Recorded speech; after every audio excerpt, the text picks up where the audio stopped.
welcome to another episode of the Pet Loss Journals, and I am your host, Louise.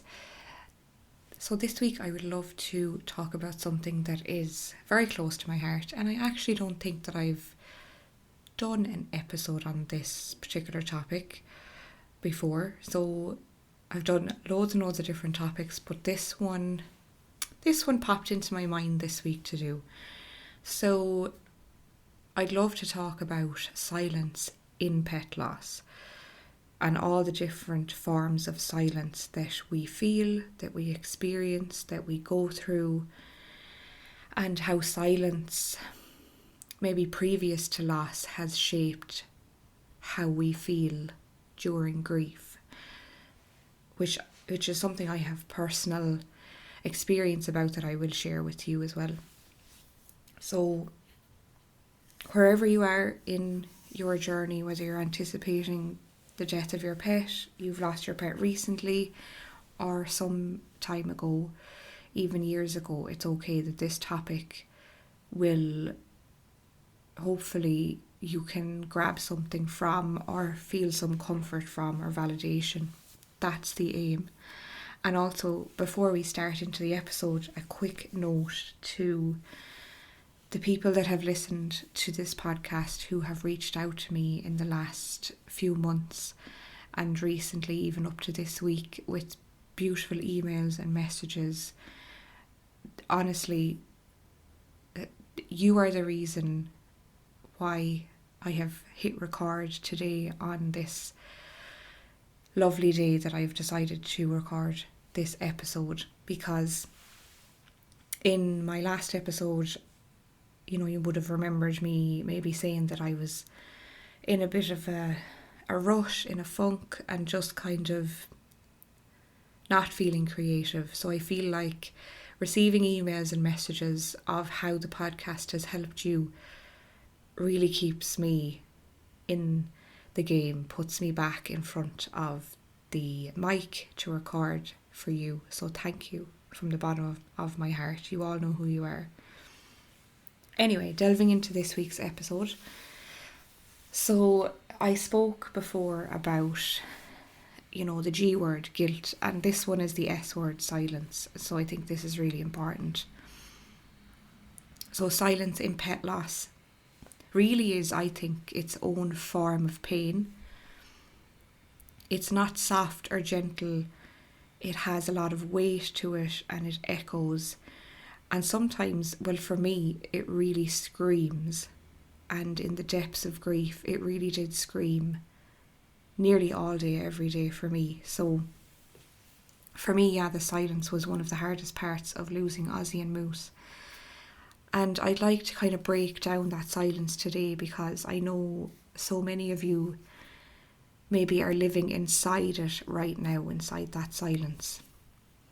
So I guess for me, the silence of the house after pet loss was incredibly difficult. So there's a moment after you lose your pet where your home, the place that once held their energy, held their sounds, held their presence, becomes almost unrecognisable.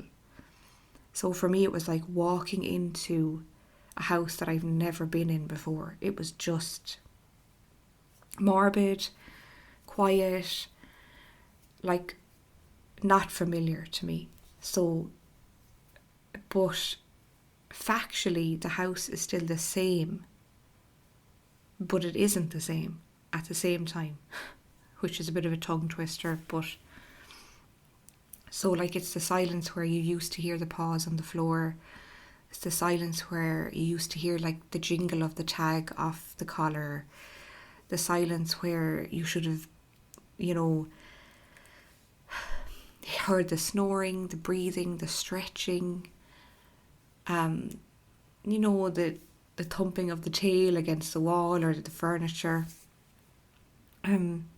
It's that like awful moment when you come home and nobody runs to greet you, to welcome you. You reach for the bowls that aren't needed anymore, and you expect to nearly step over them on the floor when they're sleeping, but there's nothing there. And I think that's really, really difficult.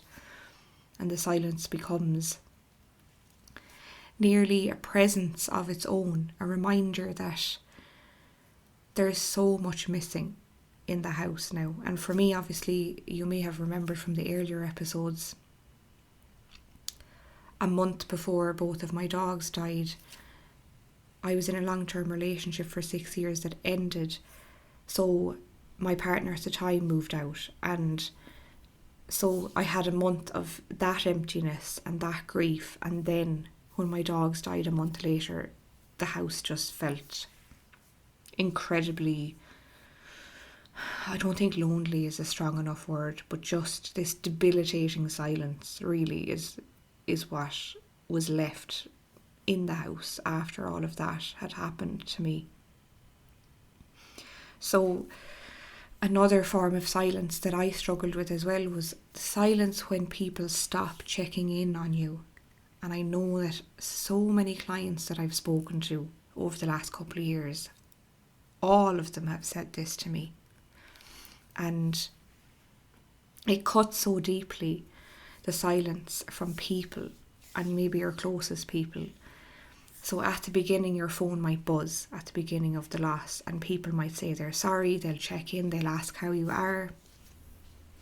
And then it just gets quiet. People don't mean to disappear, I feel, but they think that you're, in air quotes, better now, and they're assuming that you're healed from the death of your pet. And maybe some think that it's, they think that time has kind of healed, time has done its job. But what actually happens is a second wave of loss. So you lose the connection, the support, the validation, the check-ins, just the presence of someone, like making you feel less alone. And that silence can feel like abandonment. So I know it did for me, definitely. And it can feel like your grief isn't real or isn't worthy anymore because time has gone by, which we all know is not true.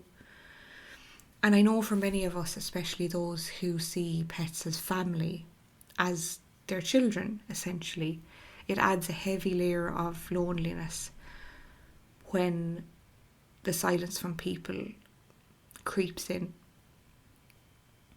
So I just want you to know that it's not easy, but everybody seems to experience it that I speak to, and I did myself. And it's just that deep wound, and it really does. If any of you have are aware of an abandonment wound that you have, it really does trigger that and really does poke at that wound, I feel anyway.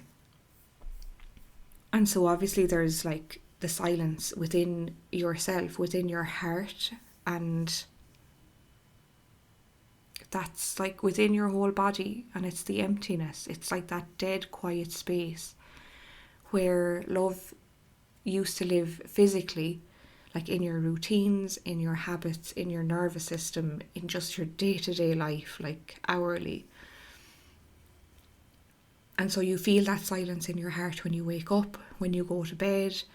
You feel it in the moments of rest, when your mind used to be filled with caring for them and speaking to them and just being with them and just doing things with them. And that internal silence can really feel like numbness or shock, or the inability to find words for what you're feeling. And sometimes you don't cry, not because you don't care, but because the silence is louder than the tears. The silence inside in your heart is louder than the tears. I think that is really, really difficult to navigate. And also there is the silence that you carry with you in public. So we talk about the silence in the heart, but then the silence that you carry with you out in public is just rarely discussed or spoken about. So the silence you carry around when you're trying to function in the world, when you're trying to go back to work after, unfortunately, a very short time off for most of us. There is no bereavement leave for pet loss, for grief from losing a pet. And so we have to carry around that silence when we're trying to function, be professional, go back to our work, our study, whatever that may be. So I think the silence when someone asks you, how are you? And you say, fine. Even though your chest feels hollow, even though you feel that lump in your throat. And like the silence you hold at work or hold in college or wherever you may be, you hold that in because you don't want to upset anyone else, or you don't want people to see that. The silence when you're around people who don't understand pet loss. So you shrink the truth of your grief. You shrink the intensity of how you're feeling. It's a quiet grief. It's invisible. It's unacknowledged. It's carried in silence because society doesn't always know how to hold pet loss compassionately, how to help you to feel validated. And really, we hold that in most of the day, and we get home. And I know for me, when I had to hold it in all day at work, and when I got home, it was just like, it wasn't really straight away. It was like I fed myself, I did my household chores, whatever. It was when I sat down and I was like, okay, I have everything done off my list. Now I need to try and sleep. And then that's when it would hit me. The grief would hit me then, when I had everything done off my list, when I distracted myself. And then there was nothing else to distract myself with. Then, bang, the grief would come. Loud and clear. But, so silence from others, that becomes a trigger. So this is important, and so many people will relate to this, and I want to talk about this specifically because I relate to this very, very specifically and have experience with it. So if silence or avoidance has hurt you in the past, if people withdrawing is a trigger, then pet loss magnifies that pain for you, and it did for me. So it's not just they didn't text me. It's the meaning behind it. It's the old wounds reopening. It's the history of feeling ignored, forgotten, abandoned, dismissed. So when pet loss happens, you're already raw, you're already fragile, so even small silences feel enormous, feel huge, feel massive, feel so painful. It's like confirmation that your feelings don't matter, and basically that you're grieving alone. That's how it feels. And this layer, the rational silence, is powerful, and it deserves to be named, because if we've had experience of growing up in our childhood of like never feeling seen, never feeling heard, often being punished or, told off with silence or withdrawal or with no eye contact, and just so that silence then becomes the most painful thing that somebody can do to us. The silent treatment, withdrawing, ignoring, not communicating, not replying, all of this. And then it's just amplified with pet loss. Because unfortunately, like I spoke about earlier, so many will think that time has kind of healed you and that you've kind of got on with your life, but that's not the case for so many people. And that presumption then can trigger our feelings of how silence affect us in life prior to pet loss, basically. And that is definitely what's happened to me. And even though my dogs died 6 years ago, I still feel ripples of that, even like around their anniversaries or around certain times where I might talk about them or mention them. And there's definitely that wound that's that hurts, that's maybe a tiny bit reopened again, because I feel triggered with avoidance and withdrawal and silence. So I want you to know that if you have experience of that, you're not alone in it. Others experience it as well.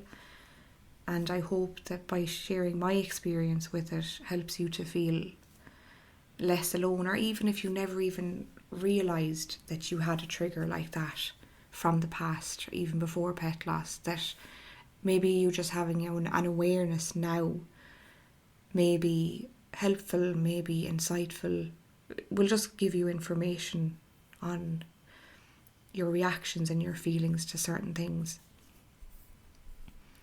So silence can also make you doubt yourself. And basically for me, silence created stories. So when no one asks how I was, I might have thought, maybe I'm being dramatic. Maybe I should be over this by now. Maybe they're tired of hearing about my dead dogs. Maybe I shouldn't bring it up again.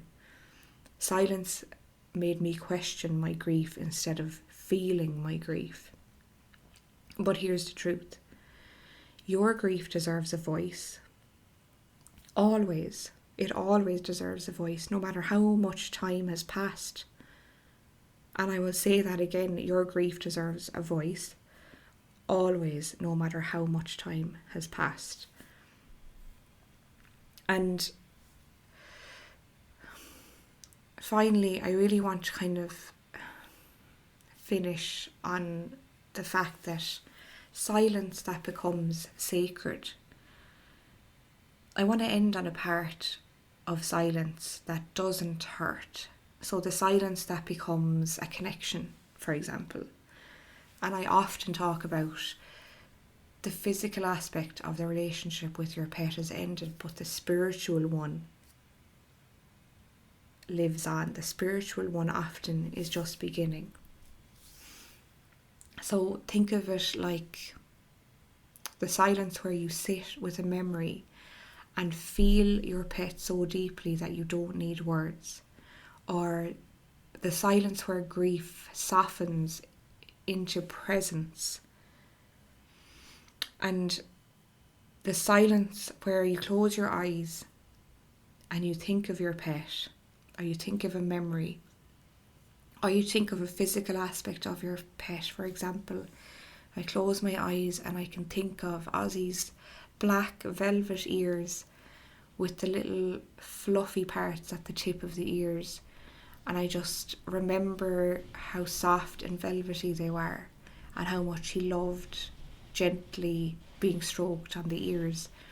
And just the silence of sitting with that memory, it really holds the love instead of the absence. Eventually, and not quickly, but not quickly, silence becomes a place where your pet still exists, where your heart can meet their heart, where your energy can meet their energy, and where the world becomes almost quiet enough for you to feel them again. And I want to tell you that can happen. I've experienced it. And whether that is they come to visit you in your dreams, whether that's, for me, I go to a certain beach that they both loved and I just feel their energy at the beach, or it's been like, for example, it was been a really calm day outside and just a gust of wind came out of nowhere while I was thinking of my dogs. And I really felt that was them connecting with me. Or whatever signs that you feel that you've seen. So being present and in the silence can also become a way of connecting to your pet. And I really wanted to leave it on that note of, although the silence, different types of silence, can be debilitating, hurtful, heartbreaking, and just so painful, but there's also that sacredness in the silence, where eventually, and not quickly, the silence becomes a place where your pet still exists. And yeah, so I really wanted to leave it on that note for this week. In the next couple of weeks, I have 2 amazing guests lined up, and I will be sharing about that on Instagram, of course. And I'm trying to get back into the swing of things, but also very aware that the Christmas period is fast approaching. And for those of you that are going to be going into your first Christmas without your pet, I really have been holding that thought in my heart, because it's really, really difficult. And there is an episode that I did, a couple of episodes on the Christmas period and getting through that. So just take a look back through the episodes maybe to find those. But until next time, just go easy on yourself and take care.